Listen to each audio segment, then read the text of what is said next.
Hola amigos conspiranoicos, y ya estamos nuevamente aquí con nuevo material. En esta ocasión, tocaremos un tema muy interesante y terrorífico. Esta semana nos toca analizar el caso del Paso Dyatlov, un acontecimiento muy lamentable y siniestro, ocurrido en Rusia en febrero de 1959. Seguramente hay muchos videos documentales sobre este tema, y aunque hace apenas unos meses Rusia cerró por completo las investigaciones, en Conspiranoicos Informativos les traemos nuestro característico análisis para aquellos que desconozcan el tema. Sin quitarles más tiempo, vamos a ello. Patas Grogu a la obra.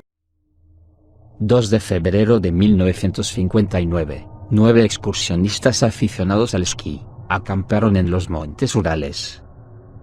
Es lo último que se supo de ellos. Tras varios meses de búsqueda, se encontraron los cuerpos sin vida de todos ellos, bajo circunstancias extrañas. Oficialmente se declaró que murieron a causa de una poderosa fuerza desconocida, y los documentos de la investigación se guardaron en secreto hasta la década de los 90. ¿Qué ocurrió realmente en el Paso Dyatlov? Conocido como el incidente del Paso Dyatlov, sitio denominado así al puerto de montaña donde ocurrió esta historia, debido al nombre del líder de la expedición. Excursión a la montaña de la muerte. El 25 de enero de 1959, se había formado un grupo de 9 excursionistas junto a un guía, para practicar esquí en un enclave situado en los montes Urales, en un área entre la República de Komi y el Oblast de Sverdlovsk. Ninguno de los integrantes llegaba a los 25 años de edad, a excepción del guía, que tenía 37. Eran 8 hombres y 2 mujeres, todos estudiantes de la Universidad Técnica Estatal de los Urales, Ekaterimburgo, cuyo líder se llamaba Igor Dyatlov, de 23 años.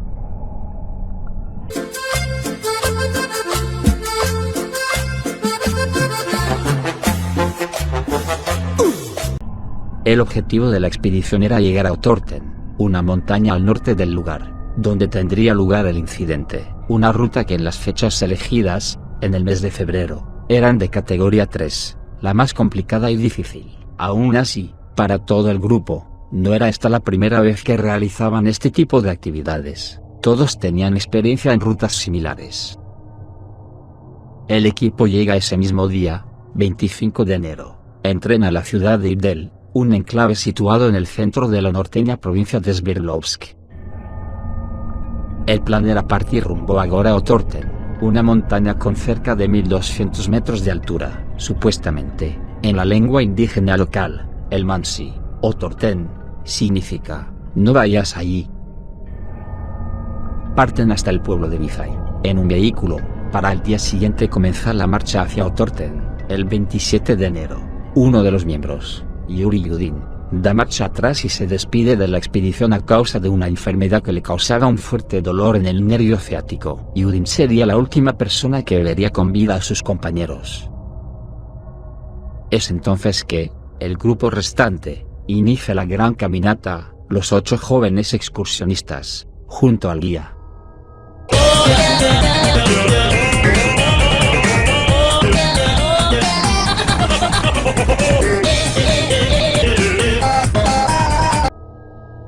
En este punto de la historia, y según narra la versión oficial, los excursionistas habrían dejado algunos papeles en forma de diarios y cámaras en el último campamento previo al lugar del incidente. Esto hizo posible posteriormente la búsqueda por parte de los rescatistas en la zona. Finalmente, llegado el 31 de enero, y según las fuentes oficiales, el grupo llegó al borde de una zona de montaña elevada, seguramente con mal tiempo, por lo que decidieron acampar ahí, muy probablemente, esperando a que cambiase el clima para iniciar la escalada. Al día siguiente, el 1 de febrero, el equipo partió con dirección al lado opuesto de la montaña. El tiempo empeoró, nevó muy fuerte y se dificultó cada vez más la visibilidad de la zona. Los excursionistas se perdieron y se desviaron hacia el oeste, llegando hasta la cara superior de la montaña, Koratsiakl, que significa montaña de la muerte, en mansi. En este punto, y viéndose perdidos con un tiempo que no ayudaba, decidieron acampar ahí mismo, con la intención de continuar la jornada al día siguiente. Muchos se han preguntado, ¿Por qué los jóvenes eligieron este lugar tan expuesto para acampar? No parece un lugar muy sensato para armar una carpa, coinciden varios expertos. Podían haber bajado por el valle hasta el río, donde había agua y madera para hacer fuego, señalan. Una teoría es que, habiendo logrado llegar hasta ese punto, no quisieron volver para atrás, pero lo cierto es que el lugar que escogieron fue inusual para un grupo tan experimentado.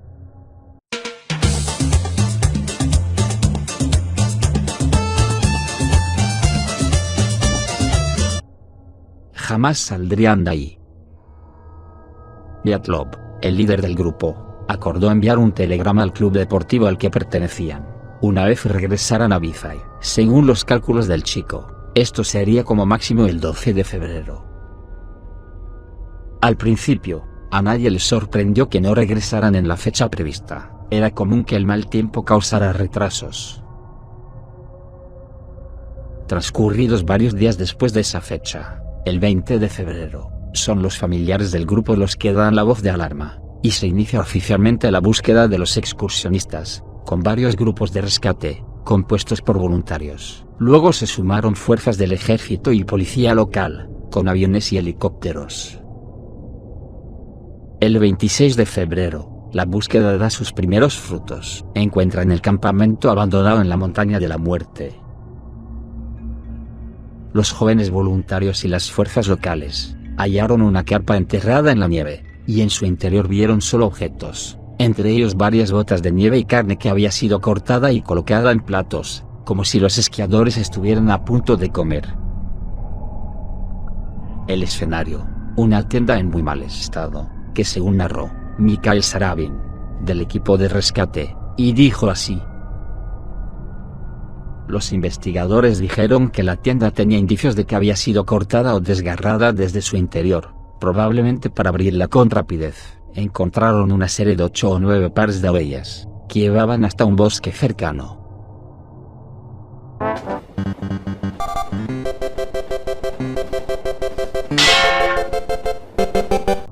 Una de las cosas más siniestras de estas huellas, es que, según narran los investigadores, dichas marcas en la nieve, fueron hechas con pies descalzos o solamente usando medias ligeras. ¿Quién saldría con ese terrible frío, desgarrando su tienda de campaña, y corriendo con los pies desnudos? ¿Qué tendría que haber sido tan horripilante para provocar esta reacción?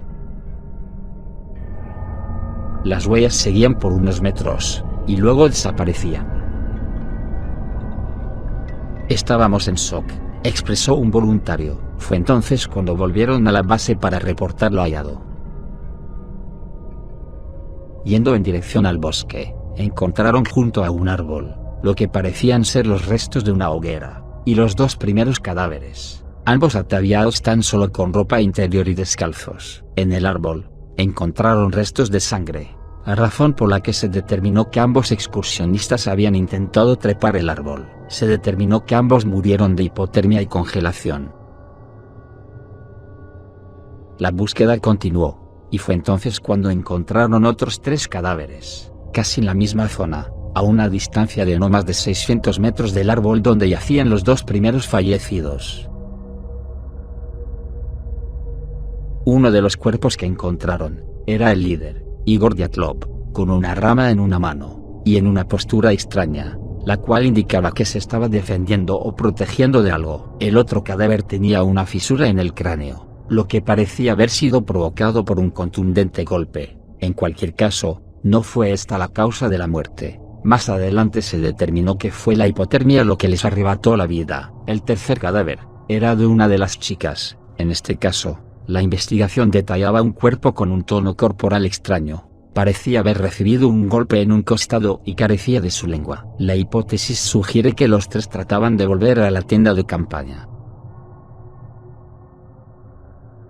Pasaron casi 3 meses hasta que dieron con los otros 4 excursionistas. El 4 de mayo, los investigadores dan por concluida la búsqueda, al encontrar los cadáveres faltantes. Dichos cuerpos habían quedado sepultados bajo la nieve en el interior del bosque. Los 4 estaban vestidos, aunque con ropa que pertenecía a sus compañeros, es decir, estaban ataviados con ropas que no eran de ellos. Su muerte aparentemente causada por el frío, dejaba mucha incertidumbre, ya que todos parecían haber sido golpeados, con fuerzas similares a un impacto ocasionado por el choque de un automóvil. Por si fuera poco, 2 de ellos carecían de sus globos oculares. También encontraron una cámara en el cuello de uno de los excursionistas, aunque la investigación oficial concluyó que la película de la misma se había dañado, y tan solo fue posible rescatar algunas fotos, las cuales nunca fueron reveladas al público.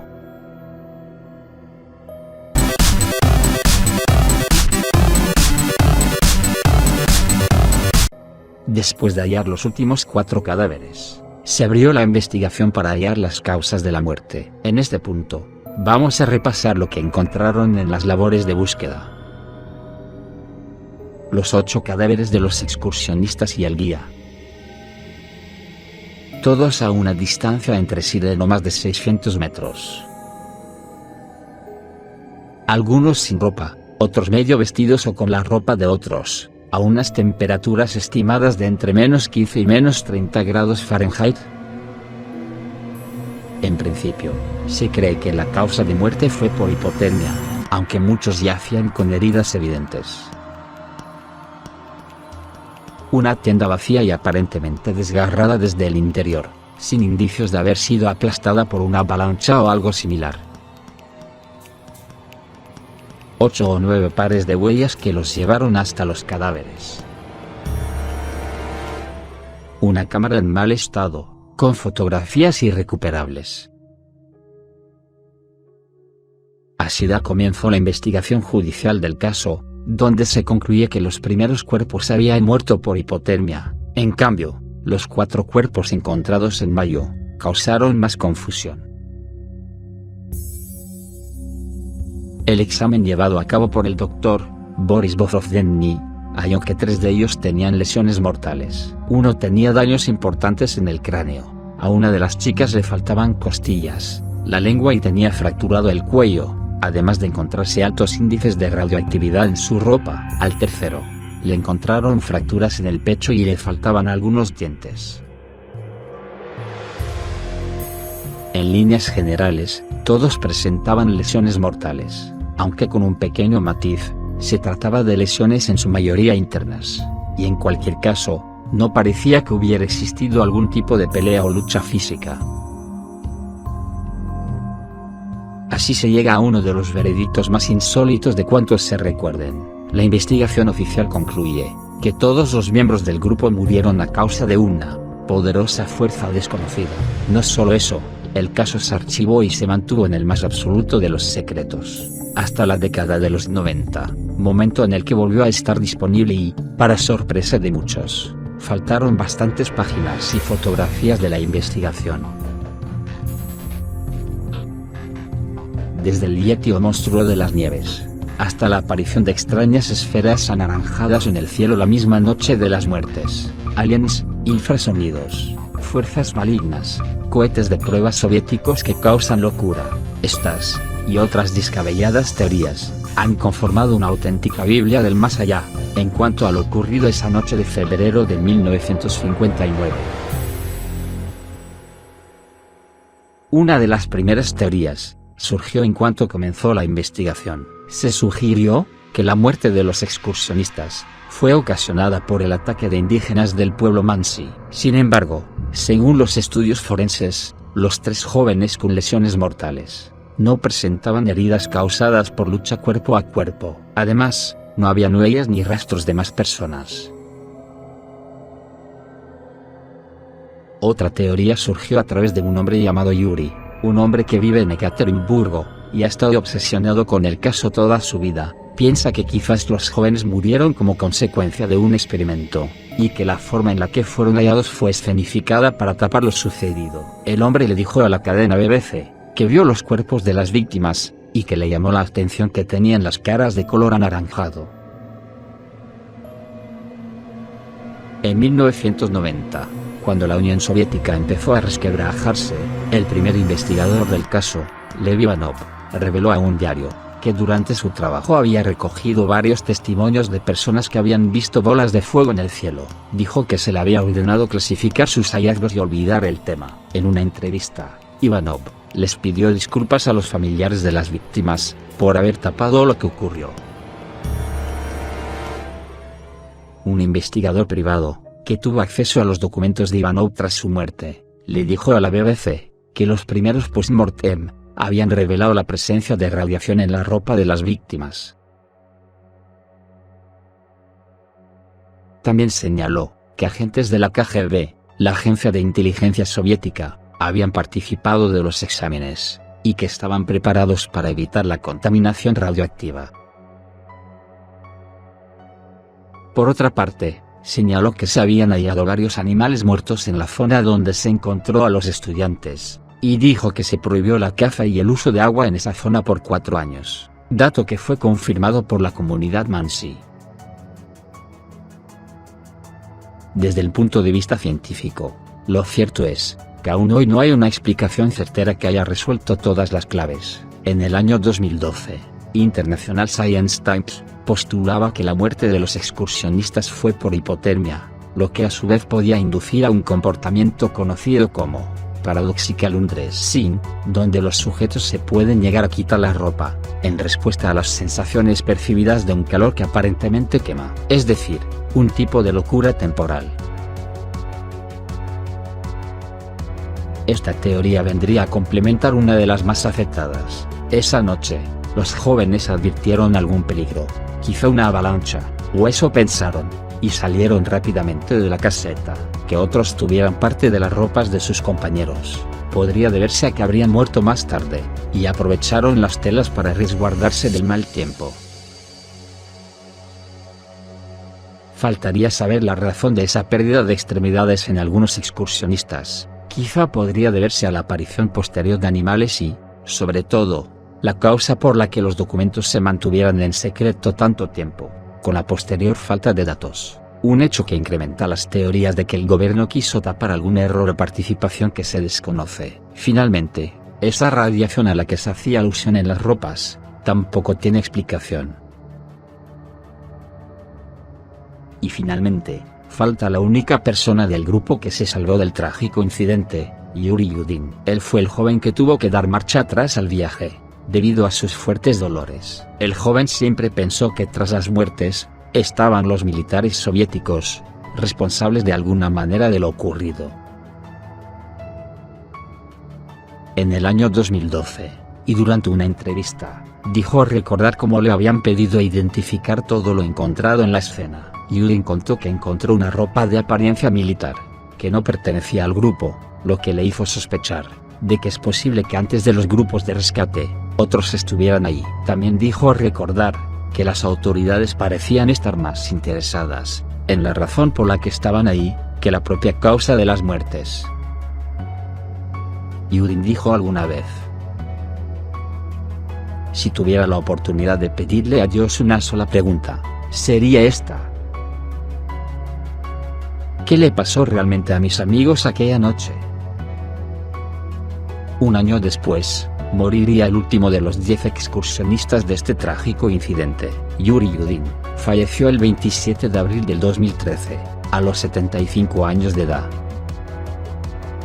Hoy día, la Fiscalía General rusa acaba de dar carpetazo a uno de los grandes enigmas de las crónicas de sucesos paranormales del siglo XX. Según el organismo, se ha alcanzado al fin una resolución satisfactoria a los eventos del paso de Dyatlov. Pese a ello, la herida seguirá abierta. Familiares de los fallecidos y buena parte de la comunidad que llevan investigando el tema desde hace décadas, consideran sus respuestas pobres, por no decir, engañosas. El gobierno ruso cerró el caso, con la explicación de que todos los excursionistas murieron por hipotermia, salieron descontroladamente asustados por una posible avalancha, se internaron en la fría oscuridad, y, sin posibilidad de volver, todos ellos murieron de frío. Según la resolución oficial, no existe otra explicación, y quizás, nunca la haya.